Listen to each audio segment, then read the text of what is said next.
Becca Danielsen, thanks for joining me on sactv.com. Thanks for having me, Alex. It's great to be here. Well, you know, I met you through Ken Koenig, who was just here yesterday, and he did a really cool interview and a great performance. And I heard your CD, and your song You Are is pretty incredible. Thank you. It's amazing what Facebook can do, huh? Because that's where I met you, on Facebook. I love Facebook. Yeah. It can suck you in if you're not careful. And it can turn you into an octopus that, you know, has all these new friends, reaching for all these new friends. So, it's great for advertising shows. Yeah. So you've been playing for how long?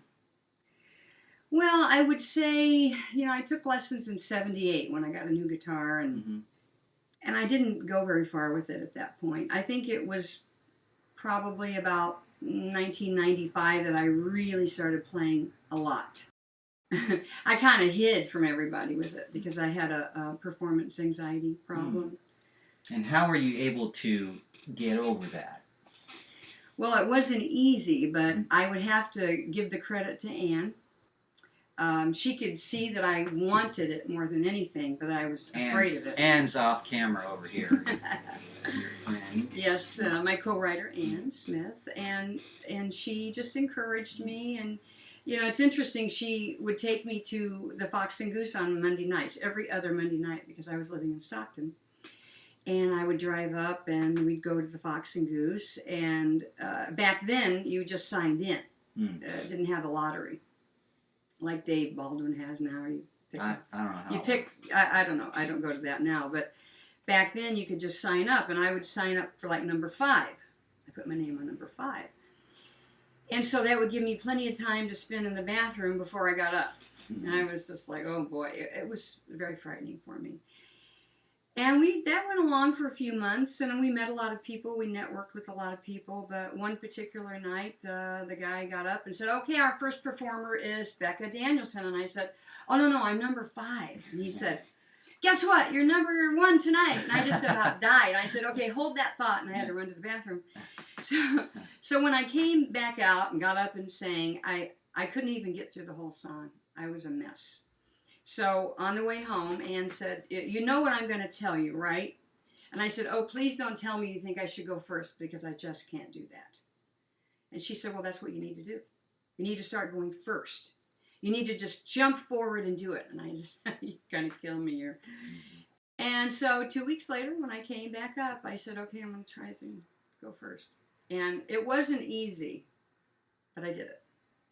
And just little bit at a time, and sometimes on the way home she would say, I know you must really want this because of what you put yourself through. It's torture. And I said, yeah, but I don't know what else to do. And then I think I read somewhere a person who'd gotten over their fear, because I was in good company, Barbara Streisand and lots of others. That's true, I've read about that.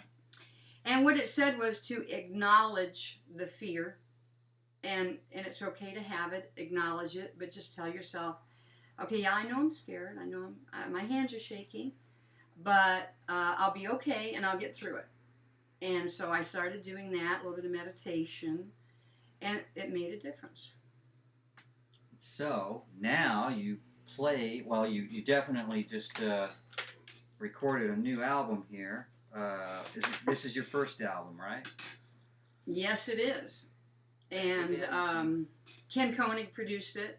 He's an amazing musician and producer. I like Ken a lot. Great buddy of ours, and very sweet guy.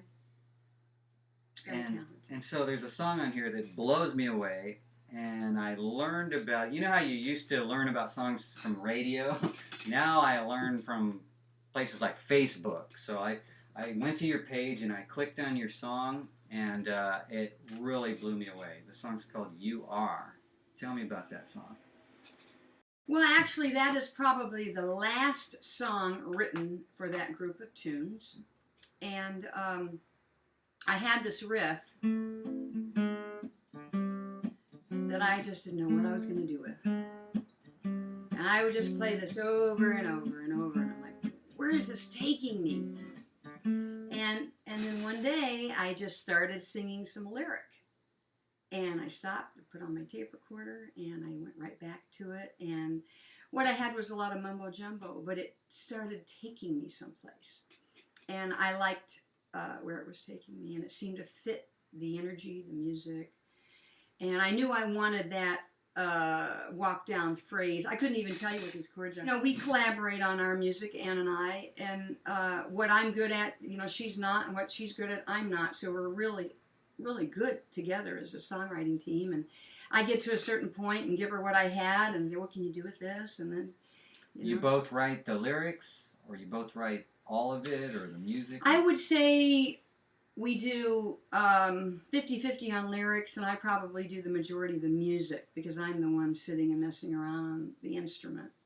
But she has an excellent grasp of theory, so she would often say, you know, I bet if we went to here or there, it would sound better, and of course it did because she understood where the chords could go. Well, let's hear the song.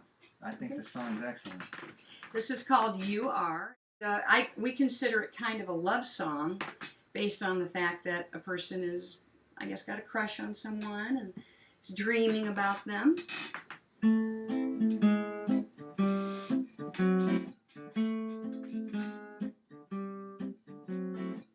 Well, I've been having the weirdest dreams lately, so vivid and in full color. And guess who's in all of them? You are, you are, you are.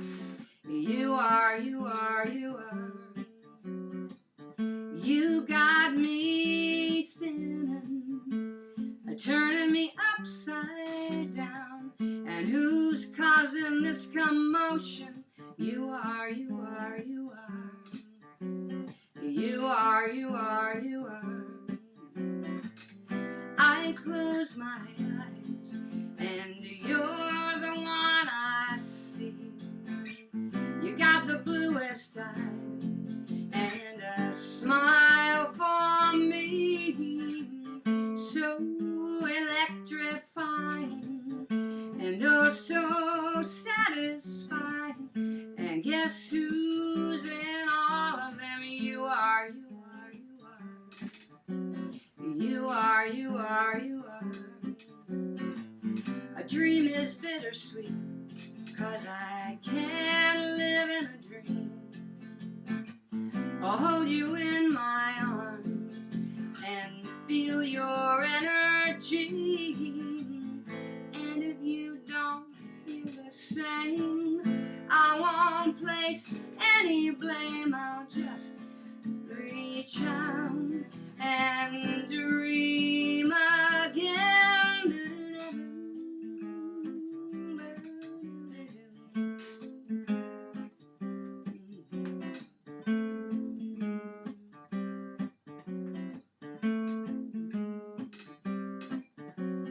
You are, you are, you are. You are, you are, you are. I close my eyes, and you're the one I see. You got the bluest eyes and a smile for me. Well, I've been having the sweetest dreams lately, teasing me with what's to come. Guess who's in all of them? You are, you are, you are. You are, you are, you are. You are, you are, you are.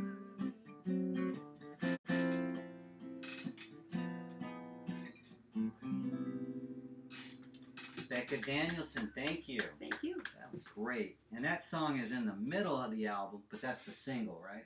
I think so. Something Right was always a very special song, and it's what the CD is named after. But as I said, You Are kind of came up last, and it's kind of my current favorite. It's funny because when I was in college, we got to write term papers on the Beatles, and that's kind of neat. Yeah, one of the professors said that the album Sgt. Pepper, you know, the song Within You, Without You, that's the treasure in the album, and he was trying to say that the treasure is usually found in the middle of the album. Really? There's just I love that. might have just been his opinion, but it makes sense. It does. So that's great. This album, is this out now? It is out, yes. Okay, is this going to be on iTunes? Yes, we've already sent the CDs to iTunes and CD Baby, and they need about a week to process it, and then they'll be available. Awesome. Ken has really helped with all that type of stuff. How about live shows? Got any coming up? Chuck and I will be playing at an Art Trek studio tour. It's an art show on Saturday in Rockland from 11 to 3. And then we frequently play at farmers markets. Okay, that's a great place to showcase music. Absolutely. And we play quite a few of those, so we... local produce goes well with local music. You betcha. I hope to sell a lot of CDs. Great. All right, well, I really appreciate you coming by, Becca. Thank you very much. Thank you.